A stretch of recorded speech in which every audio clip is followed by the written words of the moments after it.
Hello. Yes. So, hi everyone. Let's start with the lecture number 2 on probability. In this lecture, I'm going to take the probability based on permutation. So, I will tell you how to use permutation in probability. So, now let's start with the lecture. So, before start with the permutation, we need little bit concept of combination. So, I want to tell you what is mean by combination. So now consider I have five shirts A, B, C, D. Here I am going to give you small idea about combination. In next lecture I will give you the brief idea about the combination. Let's say I have four shirts A, B, C, D. I want to select any one of the shirt. So either I can select A or I can select B or I can say select C or I can select D. So that is represented by our total number of shirts is 4. Out of that, I want to select any one. So for your kind information, N, we have total number of objects. Out of that, if R objects are selected, this is denoted by NCR or NR. This is also a symbol of combination and given by the formula n factorial by r factorial n minus r factorial. So 4C1 is 4 because there is a property of NCR, NC1 is N. Okay, say these are the four balls and I want to select any two. So either I can select AB or I can select AC, or I can select AD, or I can select BC, or I can select BD, or I can select CD. I can select CD. सो कोई बच्चा बोलेगा sir B ए क्यों नहीं, पहले B बाद में ए. So here order doesn't matter. So how many balls we have? 4. Out of that, how many balls we want to select? Any two. Given by 4 factorial by 2 factorial. 4 minus 2 is 2 factorial. It's a 4 into 3 into 2 factorial divided by 2 factorial, that is 2 into 1 into 2 factorial. 2 factorial cancel out. 2 2 ja, and the answer is going to be 6. Is that clear? So combination, basically combination refer for selection without any order. So if we want to select certain number of objects out of total objects and the order is not required, then we use combination. So this is the meaning of combination. For example, say in my cupboard, um, there are four pants, five shirts, three pair of socks, two pair of shoes, and say this much I have, and I want to wear. So in how many ways I can do that? So how many pant I have? Total four pant, but I can't select all pant at a time because I'm not going to wear all those four pants at a time. I will select any one pant and that I will wear. So out of five shirt, I'm going to select any one shirt. Out of three pair, a pair is selected. Out of two pair, a pair is selected. That is what? 4 into 5 into 3 into 2. So the total ways in next lecture, I mean say in this lecture only, in next part I will tell you what is mean by and what is mean by or. So I will wear pant and shirt and shoes and socks. So socks, the short form I wrote. So that is 4 into 5 into 3 into 2 is going to be 4 5 120 ways. There are total 120 ways in which I can wear all those pant, shirt, shoes and socks. Is that clear? So this is all about combination. So this is the small idea. If we have total n object and out of that any r objects I want to select, that is done by NCR ways. So now I'm moving to next part. Okay, now principle of multiplication. So for that, consider there are 3 entry and 2 exits for a hall.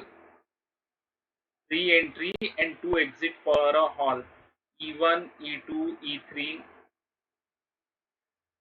X1, X2, 2 exit for a hall. In how many ways a person can enter and leave the hall? Enter and leave the hall. So we have total 2 different tasks separated by the letter and. So either he can enter by E1, leave by X1, or E1 by, then X2, then E2, X1, E2, X2, E3, X1, E3, X2, like that. So there are total 6 ways. So what we can do, we can write mathematically how many entry we have. So we have total 3 entry, but at the time a person can select any one entry for enter, and then how many exit he have, total 2. Out of that, at a time he can use any one exit. So 3 into 2 is going to be 6 ways. This is the number of ways. So and stands for multiplication. So according to rule, if one of the work is done by m ways, second another work is done by n ways, and like that. So occurrence of both the events, ठीक है, in a definite order is m into n. ठीक है, या simple language में बोलूं, whenever there is and stands for multiply. तो जब तुम कोई भी टास्क कंप्लीट कर रहे हो, तो अगर तुमने टोटल टास्क को, एक बड़े से टास्क को छोटे छोटे सब पार्ट्स में डिवाइड कर दिया, एंड ऑल सब parts are separated by the letter and, English का एंड से सेपरेट हो रहा है, तो आपको मल्टीप्लाई डालना है. For example, I want to move from place A to place B. I have option of 4 car and 5 buses. 5 buses. So in how many ways I can move from A to B? So either I can select 4 में से कोई भी एक car और 5 में से कोई भी एक बस. So 4 and the or stands for plus. So it is equal to 9 ways. So if the work is done by m ways or the same work is done by n ways, then the total number of ways is sum of m plus n ways. Is that clear? तो ये principle of multiplication है, principle of addition है, इसे कहते हैं fundamental principle of counting, जो already आप PNC में सीख चुके हो. सिंपल लैंग्वेज में बोलूं तो एंड स्टैंड्स फॉर मल्टीप्लाई और स्टैंड्स फॉर प्लस. अगर केसेस बन रहे आइदर दिस केस और दैट केस, तब आपको प्लस करना है केसेस का. और अगर टास्क सब पार्ट में डिवाइड हो जा रहा है, तब हर एक टास्क के जो भी वेज आएंगे सबको मल्टीप्लाई करना है. अब एनपीआर क्या होता है, परम्यूटेशन क्या होता है. For example A B C. अब मेरे पास ये नंबर, ये 3 स्टूडेंट है and I want to select any 2 student, and मेरे पास एक प्राइस है, प्राइस 1 100 रुपीज एंड प्राइस 2 10 रुपीज. ये मुझे डिस्ट्रीब्यूट करना है. तो मैंने ए को लिया, बी को लिया. अब यहाँ पे सवाल उठता है, सर फिर अगर बी और ए लिखेंगे तो ये सेम थोड़ी होगा. यस, यहाँ पे हम ऑर्डर को प्रिफरेंस दे रहे हैं. नंबर 3, फिर B C, number 4 C B, number 5 A C, number 6 B C A. तो इस तरह हमने क्या किया, हमने सिलेक्शन के साथ ऑर्डर भी मेंटेन किया है. इसलिए इसे हम ऐसे लिखते हैं कि how many object we have, total 3 object, and I want to arrange all those object. So permutation basically arrangement के लिए यूज होता है, अरेंजमेंट के लिए यूज होता है. तो जब अरेंज करने को बोलेगा तब आपको परम्यूटेशन यूज करना है, and that is simple. Total an object है, उनमें से आर ऑब्जेक्ट का अरेंजमेंट. ठीक है, या फिर आप ऐसे समझ लो, एक सिंपल सा मैं आपको एक क्वेश्चन बताता हूँ, ये कैसे आया वो भी मैं समझा देता हूँ। ठीक है, सपोज करो कि एक दो तीन, ये तीन स्पॉट मुझे भरने हैं और मेरे पास तीन लोग हैं ए बी सी, तो मैं कैसे फिल करूंगा? पहले मैं यहाँ से किसी भी एक बंदे को सिलेक्ट करूंगा और स्पॉट पे बिठा दूंगा। How many option I have? Three. Three में से किसी एक को यहाँ बिठा दिया, एंड देन सपोज ए को बिठा दिया, तो how many option I have? दो। दो में से किसी एक को यहाँ पे बिठा दूंगा। तो टोटल कैसा है?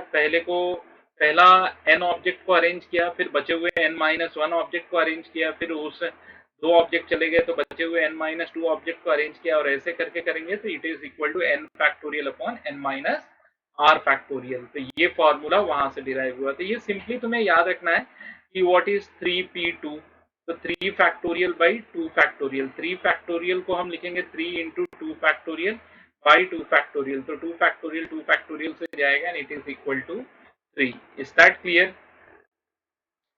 तो ये हो गया NPR। तो आपको याद रखना है परम्यूटेशन मतलब होता है, सबसे पहली बात तो परम्यूटेशन कहाँ पर यूज होता है? एक तो अरेंजमेंट, अरेंजमेंट वाले प्रॉब्लम में। अरेंजमेंट कहाँ पर लगता है?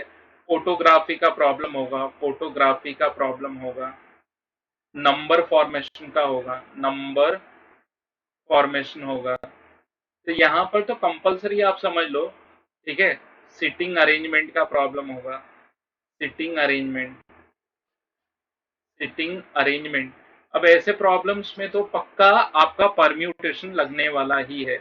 आपको याद क्या रखना है? NP1 मतलब n होता है, NPN मतलब n फैक्टोरियल होता है, NP0 मतलब होता है 1, NP2 मतलब होता है n माइनस वन, NP3 मतलब होता है n minus one, n minus two, you करके n minus two, like that. ये चीजें आपको याद रखनी है। अब ये क्या कह रहा है? Number of permutation of n different things taken r at a time when repetition is allowed. अच्छा, मैंने कहा 3 डिजिट का नंबर बनाओ from 1 to 3, repetition is allowed. तो फिर आप क्या सोचोगे, पहले प्लेस को कितने नंबर से मैं भर सकता हूँ? तो कोई भी एक नंबर उठा लो, तीन में से कोई भी एक नंबर डाल दिया, देन दूसरे नंबर को, दूसरे प्लेस को कितने तरीके से भर सकता हूँ? तो रिपीटेशन क्योंकि अलाउड है, तो आप एनपीआर का यूज जब नॉट अलाउड होता है ना तभी हम करते हैं। अगर अलाउड है तो फिर वही थ्री में से कोई भी एक तरीका, अगेन थ्री में से कोई भी एक तरीका। अगर यहाँ पे एक और नंबर होता फोर, तो यहाँ पे आता 4C1 4C1 4C1, तो 4:3 हो जाता है। तो अगर r taking r at a time repetition is given by n⁻r, मतलब टोटल कितने आइटम्स है? n आइटम्स है। मतलब समझो हमारे पास n ऐसे ऑब्जेक्ट है और प्लेसेस कितने हैं? r object. तो पहले ऑब्जेक्ट को कितने तरीके से भरेंगे? पहले ऑब्जेक्ट को कितने तरीके से भरेंगे? r तरीके से। रुको, number of permutation of n different things. अच्छा, taking r at a time with repetition is allowed. कहाँ पर है? First object is filled by R ways, second object is filled by R ways, permutation of n different things taking R at a time. Taking R at a time, n में से कोई भी R, n different things taking R at a time with repetition is allowed. NP first n ways, second place, यानी कि यहाँ पर थोड़ा सा ये पॉइंट लिखने में थोड़ा गलत हो गया। सीधी सी बात है, पहले प्लेस को आर डिफरेंट प्लेस पे भरना है ना, taking r at a time, r at a time, r ways n ways, so ऐसे बनना चाहिए कि देयर आर आइटम्स, ठीक है, and we want to place it on n places, so the first item can be placed by n ways second. So ये point में थोड़ा सा फ्लॉज दिख रहा है मुझे, एक पॉइंट थोड़ा सा फ्लॉज है, लेकिन ये इस तरह मेमोराइज नहीं किया जाएगा। इस तरह आप मेमोराइज करोगे तो नहीं कर पाओगे। आपको करना क्या है, जैसे मैंने सिंपल तरीका बताया, ये गैप मेथड बना लो, ये डायग्राम बना लो और देखो कि पहले जगह को कितने तरीके से भर सकते हैं, दूसरे वो कितने तरीके से। अच्छा अब ये देखो, ये जैसे किसी ने बोला द, और किसी ने बोला आम, आप, तो बोला इन तीनों को अरेंज करके कितने लेटर्स बनेंगे, तो मैंने बना लिया टी ई, कितने वर्ड्स बनेंगे, T E H, H E T, H T E, और E H T, E H T, E T H, ये 6 बन गया। तो इससे 6 आ गया, तो हम डायरेक्ट लिखेंगे टोटल 3 लेटर है, 3 के तीनों को अरेंज किया 3 फैक्टोरियल, यानी कि आ गया 6।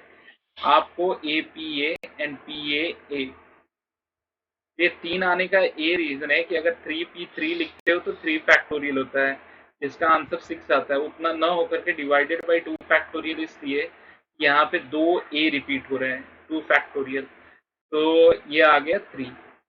तो अगर मान लो कि जैसे बनाना है, बनाना, किसी ने बोला बनाना को अरेंज करो, बनाना को अरेंज करेंगे, 1 2 3 4 5 6 लेटर है, 6 फैक्टोरियल। अब जो जो रिपीट हो रहा है उससे डिवाइड करो, 3 ए आया तो 3 फैक्टोरियल, 2 एन आया तो 2 फैक्टोरियल। इतने टोटल वर्ड्स बनेंगे बनाना से, टोटल वर्ड्स बनाना से बनेंगे।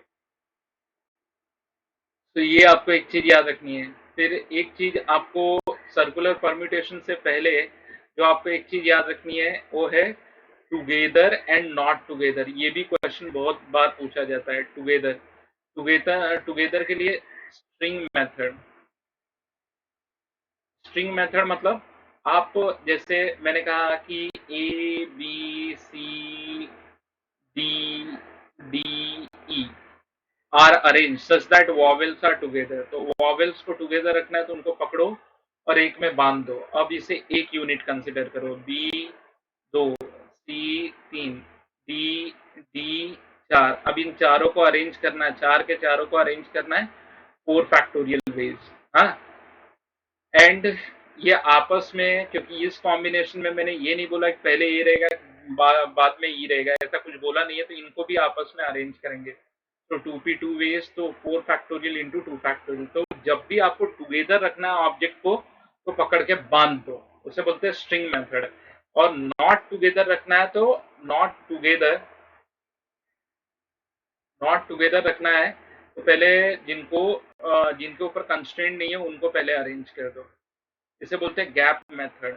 गैप मेथड, गैप मेथड, इसमें गैप में डालना है। जिनको अरेंज, जिनके ऊपर कोई कंडीशन नहीं है उनको अरेंज कर दो 3 फैक्टोरियल इनटू, फिर जितने भी ऑब्जेक्ट रहेंगे उनसे एक ज्यादा प्लेस बनेगा। मतलब इनको नॉट टुगेदर वाले जितने भी है ना, सॉरी, जिनके ऊपर कंस्ट्रेंट नहीं है, वो एन ऑब्जेक्ट है तो n+1 प्लेसेस बनेगा। जैसे 3 है तो देखो 1 2 3 4 प्लेसेस बना। तो मैंने बोला ना कि जो जिनके ऊपर कंस्ट्रेंट नहीं है, अगर मान लो ये n है तो एक ज्यादा प्लेस बनाएंगे। तो 4 में से, क्योंकि 2 वॉवेल्स है, 2 को ही अरेंज करना है, तो ऐसे कर सकते हो। ठीक है, तो एक टुगेदर और नॉट टुगेदर याद रखना। ये सब पीएनसी में हुए हैं और जस्ट मैं ब्रश अप कर रहा हूँ, मैं बहुत ज्यादा ब्रीफ नहीं कर रहा हूँ, ब्रश अप कर रहा हूँ, क्योंकि ये सारी चीजें हैं और जिनको नहीं आता वो पहले पीएनसी देखो तब जाके यहाँ पे आओ।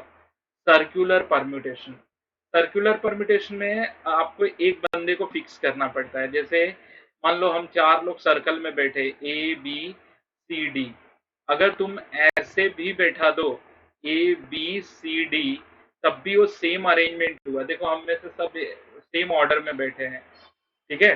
तो इसमें होता क्या है, जैसे मुझे फिक्स करके बाकी लोगों को लीनियरली अरेंज करो। तो अगर n ऑब्जेक्ट है तो एक को फिक्स कर देना है, बचे हुए n-1 ऑब्जेक्ट को जैसे लीनियरली अरेंज करते हैं ना वैसे करना है, and that is done by n-1 factorial veg.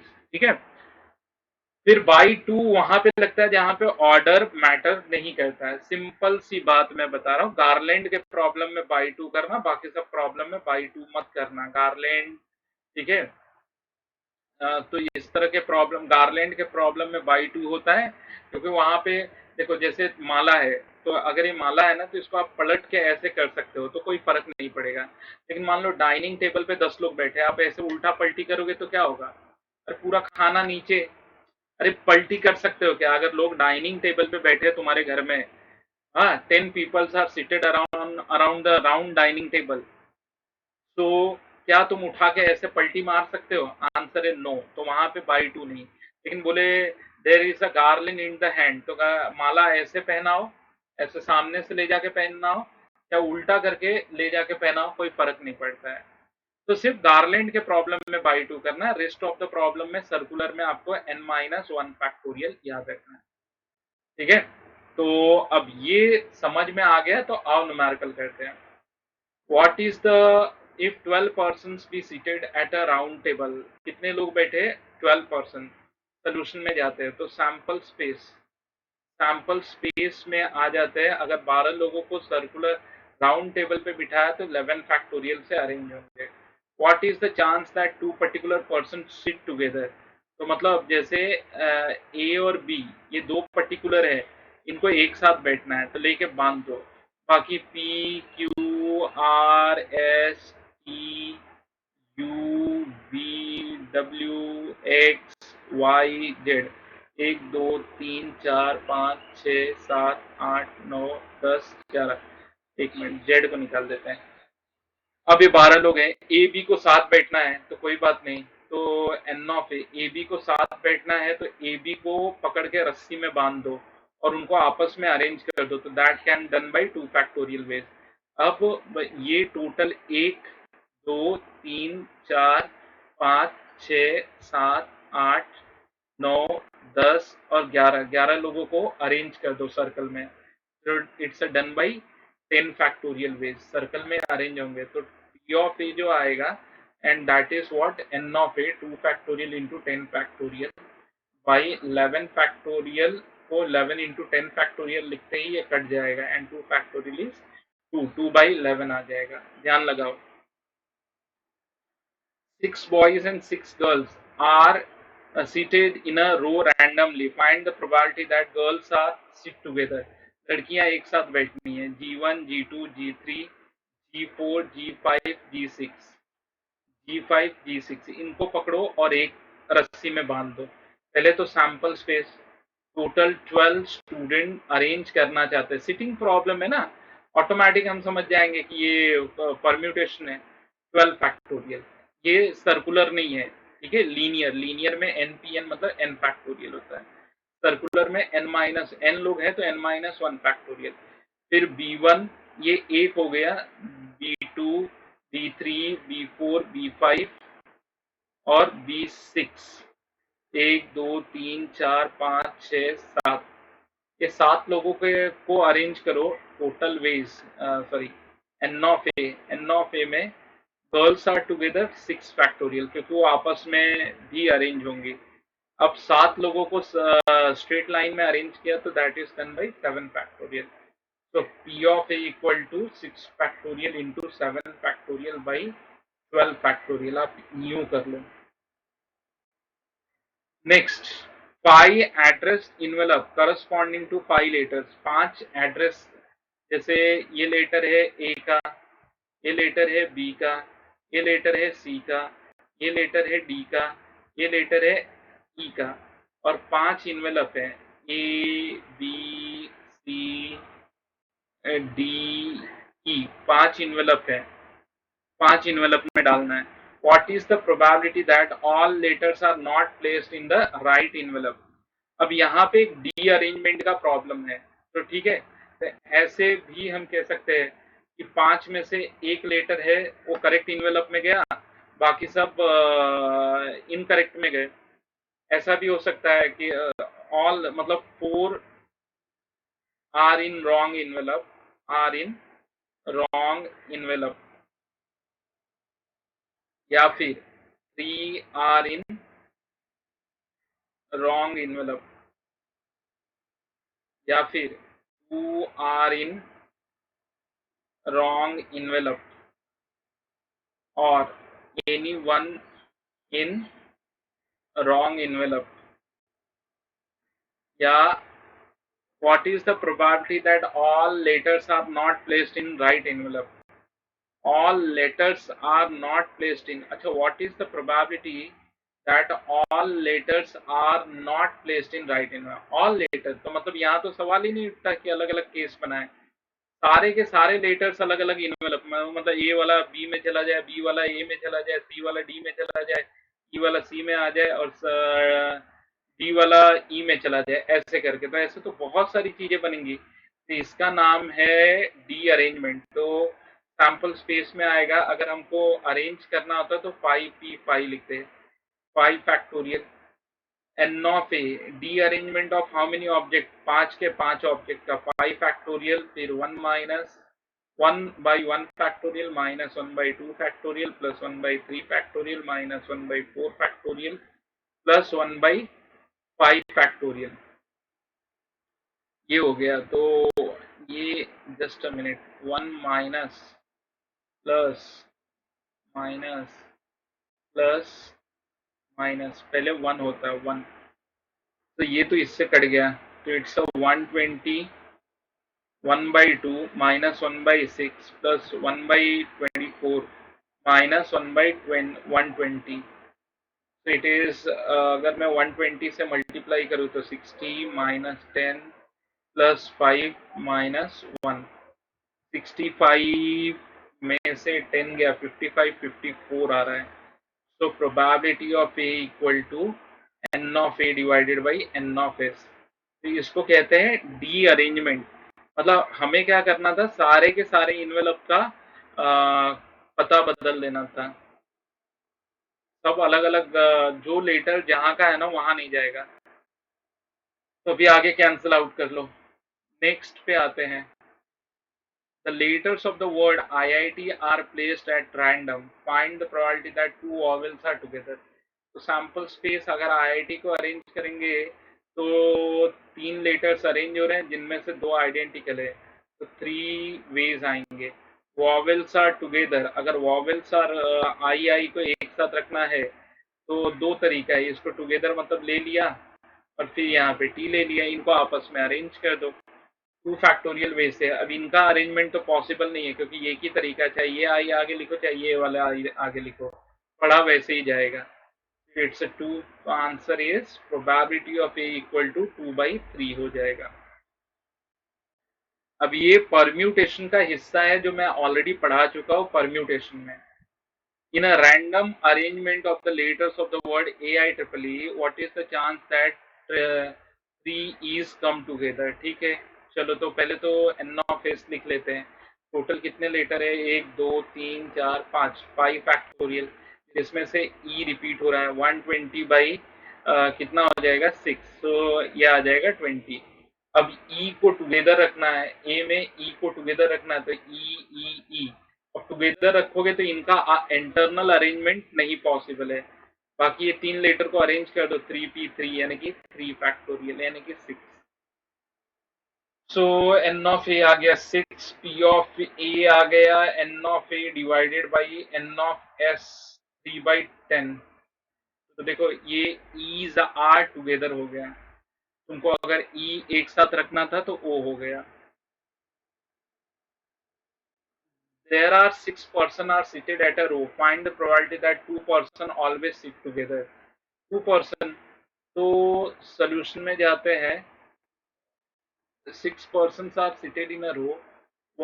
Find the probability that 2 persons always sit together. 2 persons. तो इसने यहाँ पे नाम तो नहीं लिया कि वो 2 कौन से लोग हैं। तुम्हें 6 के 6 लोगों को अरेंज करना है 6 फैक्टोरियल। अब यहाँ पे वो नाम नहीं लिया है तो मैंने क्या किया, 6 में से उन 2 लोगों को सिलेक्ट किया और उनको टुगेदर करने के लिए 2 फैक्टोरियल कर दिया और उनको 1 यूनिट, जैसे मतलब मैंने मान लो कि ए बी को सिलेक्ट किया, इनको 1 यूनिट मान लिया। अब इनके साथ सी डी ई एफ इनको अरेंज कर रहा हूँ, तो 1 2 3 4 5 ये आपस में अरेंज हो जाएंगे, तो that is done by 5 factorial. तो टोटल पी ऑफ ए जो आएगा, पी ऑफ ए जो आएगा 6c2, 6 इंटू 5/2 यानी 15 इंटू 2 इंटू 5 फैक्टोरियल। 6 फैक्टोरियल का आंसर आ जाएगा 6 इंटू 5 फैक्टोरियल, तो फिर ये आंसर गलत हो गया कुछ। 6c2, find the probability that 2 person always sit together. Probability, कोई बच्चा बोले आपको कैसे पता चला ये गलत है, 1 से बढ़ी जा रही है तो 2 पर्सन सिलेक्ट करने की जरूरत नहीं है। ऐसे देना चाहिए था कि चलो 2 पर्सन, तो इसे हटा देते, 6c2 हटाते हैं। थोड़े से मैनिपुलेशन भी करना पड़ता है, थोड़ा इस लेवल पे भी सोचना पड़ता है जैसे मैंने सोचना सिखाया तुम्हें, लेकिन क्योंकि उससे रॉन्ग आ रहा है तो 1/3 ये आंसर है। तो देखो क्या कुछ डाउट आया तुम्हें? होपफुली आना तो नहीं चाहिए।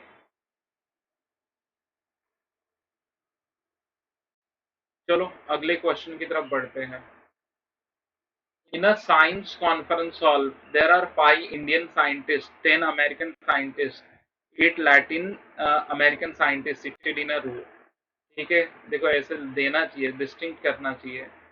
सोल्यूशन में जाते हैं। गड़बड़ हो गया।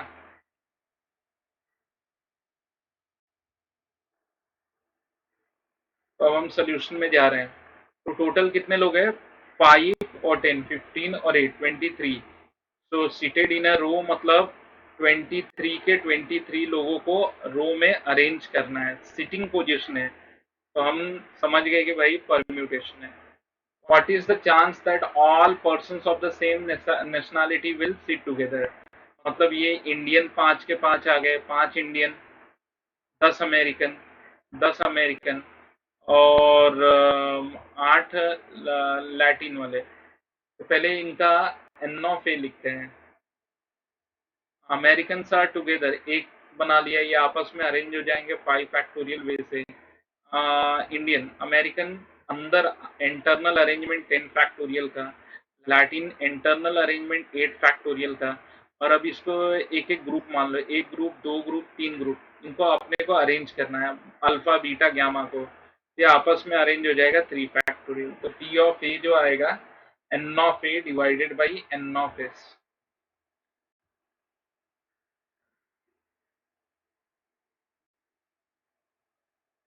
ये अभी जो मैं बता रहा हूँ ये परम्यूटेशन है। यहाँ पे सिटिंग अरेंजमेंट आप देखो, सारे के सारे सिटिंग अरेंजमेंट या arrange. 6 boys and 4 girls are seated in a row. Find the probability that no boy is in between 2 girls. दो लड़कियों के बीच में कोई लड़का नहीं होना चाहिए। No boy is in between 2 girls. तो ठीक है, टोटल अरेंजमेंट टोटल तो 10 के 10 लोगों का अरेंजमेंट है। That is what by 10 factorial. चलो आ गया, ये एन ऑफ एस आ गया। अब ये क्या कह रहा है? That no boy in between is in between 2 girls. ये कहना चाहता है कि किसी भी दो लड़कियों के बीच में या लड़कियों के बीच में, हाँ दो लड़कियों के बीच में मतलब लड़कियां एक साथ कर दो ना, गर्ल्स आर टुगेदर। अब जैसे किसी ने कहा कि सर हमने ऐसे ले लिया, गर्ल्स गर्ल्स बॉय गर्ल्स, तो ये नहीं चलेगा। लेकिन अगर हमने ऐसे ले लिया गर्ल्स गर्ल्स गर्ल्स गर्ल्स फिर बॉय, ये वाला बॉय बॉय, ये वाला चलेगा। इसमें दिख रहा है कि गर्ल्स आर ऑलवेज टुगेदर। तो बोले सर ये यहाँ पे डाल दो तो ये दो लड़कियों के बीच में आ गया ना। गर्ल्स आर टुगेदर बोल रहा है, गर्ल्स आर टुगेदर कहना चाह रहा है, तो गर्ल्स को टुगेदर कर लो तो आपस में बंडल के अंदर G1 G2 G3 G4, ठीक है, ये आपस में अरेंज करेंगे। इसको बोलते हैं इंटरनल अरेंजमेंट। तो एन ऑफ ए आ जाएगा 4 फैक्टोरियल, फिर ये एक ग्रुप और 6 बॉयज, तो 7 फैक्टोरियल से ये अरेंज हो जाएंगे।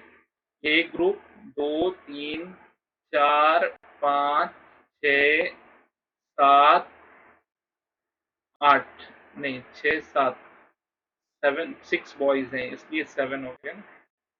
तो 7 फैक्टोरियल। तो पी ऑफ ए जो आ गया n of A divided by n of S, 10 into 9 into 8 into 7 factorial. अब इसे सिंप्लीफाई कर लो, 24 10 9 8, ये 3 1/30। नेक्स्ट आ गया बनाना। In a different arrangement of the letters of the word banana, what is the chance that two ends do not appear adjacently? मतलब बाजू बाजू में आना नहीं चाहिए। सोल्यूशन में जाता है, पहले तो सैंपल स्पेस लिखते हैं। अगर टोटल अरेंजमेंट करें तो 6 लेटर है, जिसमें से 2 बार ये आया, 3 बार एन आया, रिपीटेशन है ना। 6 फैक्टोरियल मतलब 720, 2 इंटू 6, 6 से काटा तो 120 कट गया, 60 आ गया।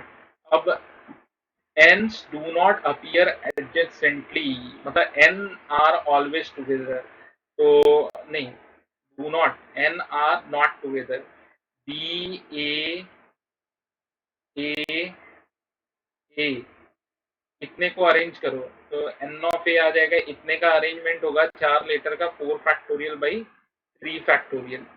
प्लेसेस कितने आए, 1 2 3 4 5, बोला था ना जितने भी अरेंज करोगे उससे एक ज्यादा, 5 में से कोई भी 2 प्लेस देने हैं, और ये दोनों किनको देने हैं, यहाँ पे रिपीटेशन हो रहा है 2 फैक्टोरियल, दोनों एन का रिपीटेशन है। 4/3 24/6, 5 इंटू 4 20 डिवाइडेड बाई 2, तो ये आ जाएगा 4, ये आ जाएगा 10, 40, तो पी ऑफ ए जो आएगा 40/60 आ जाएगा, 2/3, समझे। Know that two ends do not appear adjacently, मतलब एंड्स आर नॉट टुगेदर, एक दूसरे के बाजू में नहीं आना है। चलो 9 हो गया, नेक्स्ट 10 पे जाते हैं। In the random arrangement of the letters of the word success, find the probability that S do not come together. S एक साथ नहीं रहना है, पहले तो सैम्पल स्पेस लिख लेते हैं। सैम्पल स्पेस में 1 2 3 4 5 6 7, 7 फैक्टोरियल, S आ गया 3 बार, C आ गया 2 बार, और तो कुछ है नहीं। 7 into 6 into 5 factorial that is 120, 6 into 2, 6 into 2,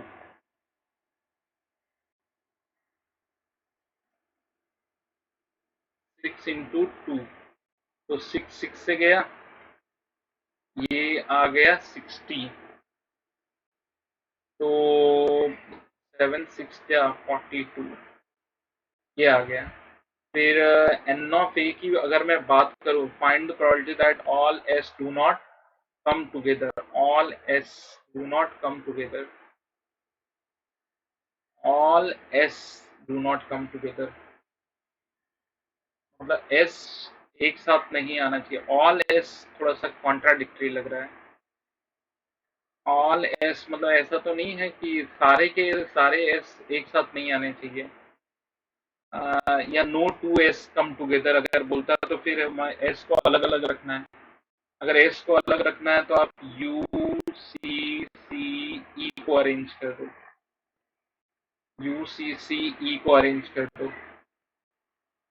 चलो हम मान के चलते S do not come together, all S थोड़ा सा S do not come together ऐसे मैं मान लेता हूँ, 1 2 3 4 5, तो ये 4 लेटर का अरेंजमेंट 4 फैक्टोरियल, जिसमें से 2 तो रिपीट हो रहा है, 2 फैक्टोरियल 24/2, यानी कि आ गया 12। ये तो आधा हुआ, थोड़ा सा इसमें काटना यहाँ पर है, तो यहाँ पर कैलकुलेशन लिखा था, ये तो 24/2 हो गया, ये आ गया 12 इंटू, अब 5 स्पॉट में से किसी भी 3 स्पॉट को भर दो, 5p3 में 3 स्पॉट पे, और वो तीनों जो स्पॉट भर रहे हो उसमें क्योंकि रिपीट हो रहा है एस 3 फैक्टोरियल आएगा, तो कितना आएगा 5p3, 5 इंटू 4 इंटू 3, 5 4 3 हो गया 60/6, यानी कि 10 आ गया। हाँ बाकी तो एस एस का अरेंजमेंट देखेंगे ही नहीं, 120 आ जाएगा, तो प्रोबेबिलिटी, तो ये जो मैंने केस लिया है वर्डिंग के हिसाब से, तो ये मान के किया है, पहले तो काट दो, 6 2 जा 6 7 जा, कि all S do not come together, मतलब मैंने माना है कि S are all S do not come together, मतलब मैंने ये मान लिया है कि S should be not together. ठीक है, ये थोड़ा ऑल, ये जैसे कह देता no two S come together तो ज्यादा ये डिस्टिंक्ट हो जाता। अगर ऑल बोला है तो ऑल एस मतलब ऐसे नहीं आना चाहिए एक साथ है, लेकिन ऐसे आ सकता है क्या, ऐसे आ सकता है, ये थोड़ा सा मतलब सोचने वाली बात है, इसकी वर्डिंग थोड़ा सा क्लियर नहीं है। नेक्स्ट 11, 12, 13 शॉर्ट में बताता। In a class there are 4 girls, 6 boys, 10 students. Find the probability that they will be seated in a row so that 4 girls are not together. 4 girls are not together.